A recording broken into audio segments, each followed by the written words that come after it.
ഇന്നത്തെ ഒരു ചെറിയ വീഡിയോയിലേക്ക് എല്ലാവർക്കും സ്വാഗതം. അപ്പോൾ ഡയറ്റൊക്കെ ചെയ്യണവർക്കായിട്ട് കഴിക്കാൻ പറ്റണ ഒരു സ്മൂത്തിയുടെ റെസിപ്പിയാണ് കാണിക്കുന്നത്.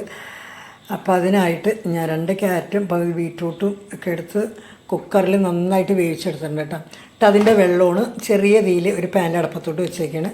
അപ്പോൾ വെള്ളം ചൂടായി വരുമ്പോൾ നമുക്ക് 2 സ്പൂൺ റാഗിയുടെ പൊടി വേറെ കുറച്ച് വെള്ളത്തിൻ്റെ അകത്ത് നന്നായിട്ട് കട്ടയില്ലാണ്ട് കലക്കി എടുത്തേച്ചും ആ വെള്ളത്തിലോട്ട് നമുക്ക് ഒഴിച്ചു കൊടുക്കാം നമുക്ക്.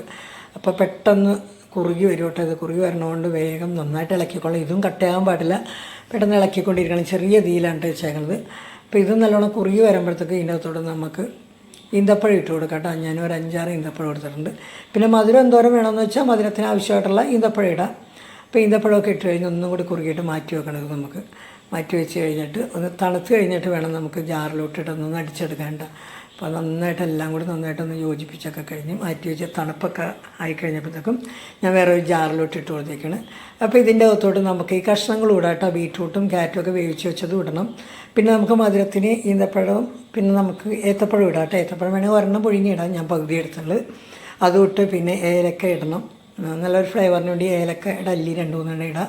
ബദാം ഇടാം. പിന്നെ ഒരു 1/4 ഗ്ലാസ് പാലും കൂടി ഇട്ടിട്ട് നന്നായിട്ട് അടിച്ചെടുക്കാം കേട്ടോ. നമുക്ക് നന്നായിട്ട് അടിച്ചെടുത്ത് കഴിയുമ്പോഴത്തേക്കും നല്ല കുറുക്ക് പോലെ ഇരിക്കും കേട്ടോ. അപ്പം നമുക്ക് അത്രയും കുറുക്ക് വേണ്ടത്തിൽ ലൂസാക്കണമെന്നുണ്ടെങ്കിൽ പാല് വീണ്ടും ഒഴിക്കാം. അപ്പം ഞാൻ 3 ഗ്ലാസ്സിന് വേണ്ടിയാണ് എടുത്തേക്കണം. അപ്പം ഞാൻ കുറച്ച് പാലും കൂടി ഒഴിച്ച് കുറച്ച് ലൂസാക്കിയിട്ടുണ്ട്. അപ്പോൾ ഈ വീഡിയോ ഒക്കെ കണ്ട് ഇഷ്ടമായി എല്ലാവരും ഒന്ന് ലൈക്കും ഷെയറും ഒക്കെ ചെയ്യണം. പിന്നെ ഇത് എല്ലാവരും ഒന്ന് ഉണ്ടാക്കിയൊക്കെ നോക്കണം. ഉണ്ടാക്കി നോക്കിയിട്ട് അതിൻ്റെ അഭിപ്രായങ്ങൾ കമൻ്റായിട്ടൊക്കെ അറിയിക്കണേ എന്നെ.